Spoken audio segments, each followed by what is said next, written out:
I should have never let curiosity guide me, but by the time I realized my mistake, it was already too late. It started on an ordinary night. The city skyline outside my apartment was jagged with neon light, but up here, on the 47th floor, the hum of air conditioners and distant traffic became nothing more than a faint, rhythmic pulse. I was supposed to be preparing for the next day's work at the spaceport, checking manifests and cargo schedules.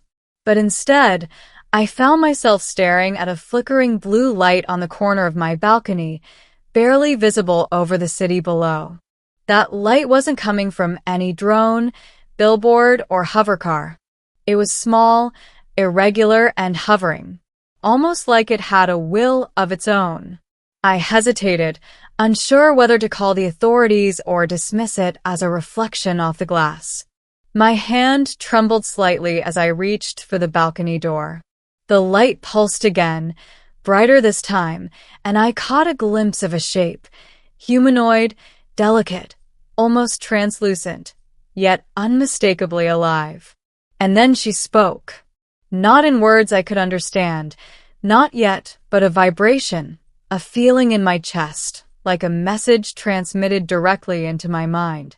Don't be afraid. I froze. It wasn't fear that rippled through me. It was awe. Something in the tone was fragile, human almost, though I knew it couldn't be. I stepped closer. She was small, smaller than me, barely reaching my waist if she stood on two legs. Her skin shimmered like liquid moonlight, and her eyes, big, endless pools of violet, seemed to reflect the entire city, every neon sign, every distant light. Her hair floated in the air as if underwater, twisting and curling without gravity. And then there were her wings, or rather, thin, transparent membranes that flickered faintly in hues of cyan and silver whenever she moved. She wasn't from this world. I didn't need proof. What are you? I whispered. I am Lyra, she replied, and this time, the message was clearer, almost like a song in my head. I need your help. I wanted to run. I wanted to slam the balcony door and pretend none of this was happening. But something in her eyes stopped me. Vulnerability, maybe. Or maybe the desperate hope of a creature so utterly alone. Okay, I said finally. What kind of help? Lyra hesitated. She tilted her head, her wings folding in a motion that seemed both graceful and hesitant. I am supposed to leave, but I cannot. Not yet. I need one thing. What thing? My pulse was racing. Her eyes widened, and for a moment, I felt like she might dissolve into light. Then she spoke again, and this time her words weren't just a thought. They were a gentle pull on my own instincts, an urging I couldn't resist. Stay with me, just for a while. I swallowed hard. It was a simple request, yet the weight behind it was unimaginable. Lyra wasn't asking for company. She was asking me to break some boundary I hadn't even realized existed. And still, I nodded. The first hours were surreal. She didn't speak words aloud, and yet I understood her perfectly. She pointed to a small device she had brought, a cube, smooth and metallic, etched with symbols I couldn't read. With a flick of her fingers, the cube projected holographic images of stars, planets, and strange structures that defied my understanding of physics. This is my world, she said, her voice a soft echo in my mind. But it is dying. I was sent to study your planet, to find something. But now I cannot leave until I understand humans. I need to know why you hold on to your fears, your hopes, your small joys. I blinked, overwhelmed. She wanted to study me, not just observe, but understand. And somehow, in that moment, I didn't feel like a subject. I felt like a confidant. You want me to teach you about being human? I asked. Yes, she replied. But not like a textbook. Through experience. Through moments. So we did. We spent days, or maybe hours. Time felt wrong in her presence, walking the city streets at night. She watched me eat street food, her eyes widening at the simplest things. The way steam rose from a hot dog, the way neon reflected in puddles after the rain, the way laughter could ripple between strangers like an invisible thread. You cherish these little things, she said, as we watched a busker play a violin. Why? Because they're fleeting, I answered. Because they make life feel alive, even when everything else seems too much. She hummed, a sound like wind over crystal, and for the first time, she laughed. Her laughter was melodic, like bells in water, and I realized how long it had been since I had felt that kind of joy. But not everything was simple. Her presence attracted attention. Security drones patrolled the streets with new protocols for unidentified flying objects. Surveillance cameras picked up a streak of violet light in the alleys. And every time someone approached too closely, she would vanish, leaving only a faint shimmer in the air. "It is dangerous for you," she said once as we hid in the shadow of an abandoned building. "I cannot let them find me. Not yet." "I don't care," I admitted, even though fear twisted my stomach. "I want to stay." She looked at me then, her eyes wide and vulnerable. "You don't understand. Leaving is what I must do. But not yet. You are the reason I cannot." The next night, things escalated. We had climbed to the top of an old communications tower, hoping the city below would remain oblivious to her presence. But the sky was already crawling with patrol drones. Lyra's wings flared as she prepared to escape. "I have to go," she said. Her voice was stronger now, tinged with panic. "Wait." I grabbed her hand. "Don't leave. Not like this." She hesitated, and in that pause, I realized she wasn't just asking me to stay with her. She was asking me to choose.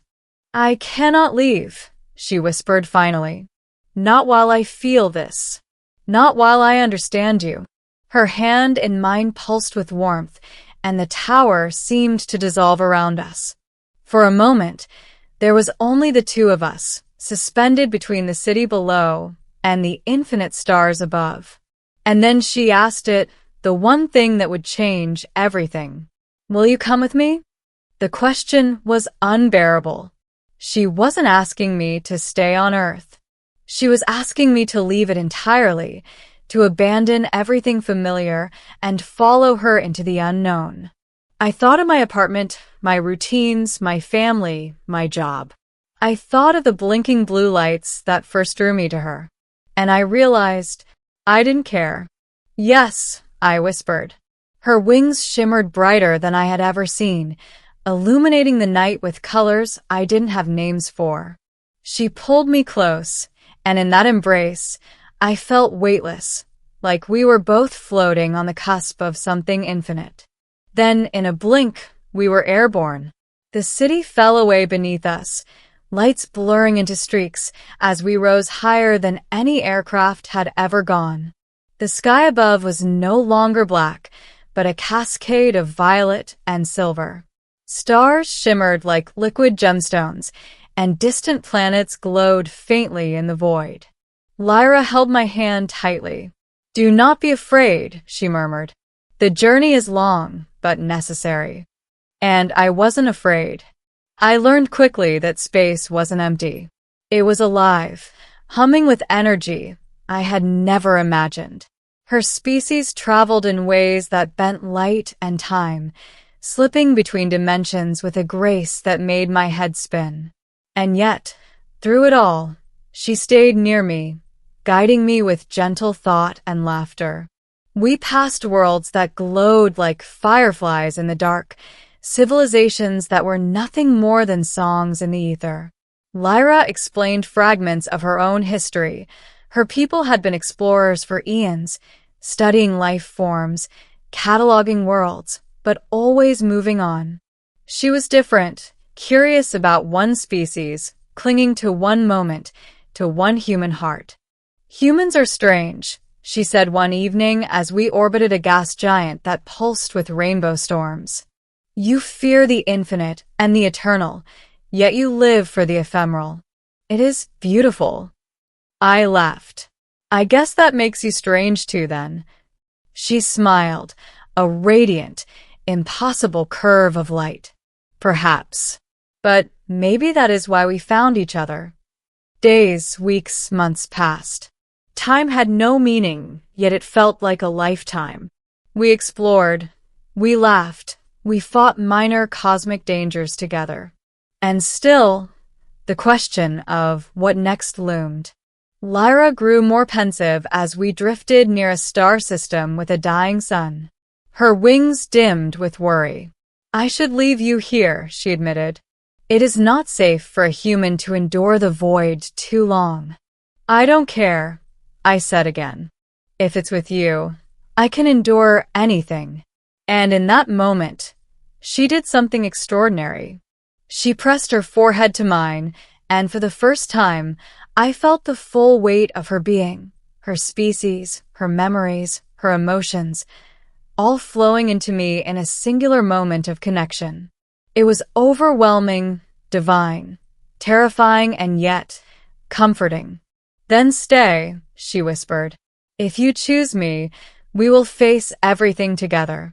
If not, you must return. I closed my eyes and made my choice. We stayed. We traveled together through suns that burned violet and black, through planets that sang, through nebulas that whispered secrets older than life itself. Lyra taught me her language, her ways, her science, and I taught her humanity, laughter, sorrow, love, and fear. In the end, I realized why she had asked me to stay. It wasn't just curiosity, or desperation, or loneliness. It was a desire to understand the one thing her species could never grasp, the fragile, fleeting, infinite complexity of a single human heart. And as we drifted together through the endless cosmos, I understood something else, too. Sometimes, leaving everything behind isn't about abandoning the past. It's about finding a future you never dreamed existed. Lyra looked at me, her wings folding gently, and whispered one last thing. Thank you for staying. And I smiled, because in that infinite expanse, for the first time, I truly belonged. Traveled together through suns that burned violet and black, through planets that sang, through nebulas that whispered secrets older than life itself. Lyra taught me her language, her ways, her science, and I taught her humanity, laughter, sorrow, love, and fear. In time, the vast emptiness of space became home. I could feel its pulse, its rhythm, not as cold void, but as a living thing that moved with us. And through it all, Lyra was my anchor. Her laughter became the soundtrack to endless skies. Her presence made the infinite feel intimate, personal, almost human. We returned once to Earth, not out of obligation, but curiosity. From orbit, I watched my city shrink to a cluster of lights, familiar yet insignificant. I realized I no longer belonged there. My life among humans felt like a distant memory, a dream I could no longer reach. And yet, I felt no regret, because everything I had been searching for was here, in the boundless sky, with her. Lyra looked at me as we hovered above the clouds. Do you miss it? She asked. I do, I admitted. But I belong here now, with you, out there. She smiled, a delicate arc of light that made the darkness around us seem brighter. Then this is our path, together. The weeks turned into months, and months into a rhythm that no human calendar could measure. We explored the remnants of collapsed civilizations, danced through auroras on distant gas giants, and mapped star systems that would never know another living soul. I became a witness to wonders that no history book could hold, no photograph could capture. And then one day, She stopped in the middle of a swirling nebula, her wings dimmed and trembling. "I feel it," she whispered. "A change, something is calling me home. But this time, I do not have to leave alone." I didn't understand at first. Then I realized she had found a way to share her journey, her existence, her world, not just with me, but with life itself. Together, we opened a channel between her dimension and the universe we traveled. Stars brightened. Celestial bodies shifted. I felt the power of creation, fragile yet unstoppable, coursing around us. Lyra turned to me, eyes full of starlight. "You chose to stay, and now you have chosen to create." I reached for her hand. "Then let's do it. Together." We did. Together, we shaped something that could survive beyond either of us, a sanctuary of knowledge and light, a place where different species could learn, grow, and thrive. And in that place, for the first time, I understood the true weight of her request, the one thing she had asked that night on my balcony. She hadn't asked me to stay for her alone. She had asked me to stay for both of us and for every possibility we had yet to discover. In the end, Earth became a memory, distant yet cherished. But in the infinite cosmos, I found a new home, new purpose, and a love that transcended species, space, and time. Lyra rested her head against my shoulder, her wings folding gently, and whispered one final truth that settled deep in my soul. "Thank you for staying. Thank you for choosing me. Thank you for becoming part of the stars." And I smiled, looking at the vast expanse, at the worlds we had yet to see, and at the infinite journey ahead. For the first time, I realized belonging isn't about where you are or who you once were. It's about choosing where you will go, who you will be, and who you will share it with. I didn't just belong.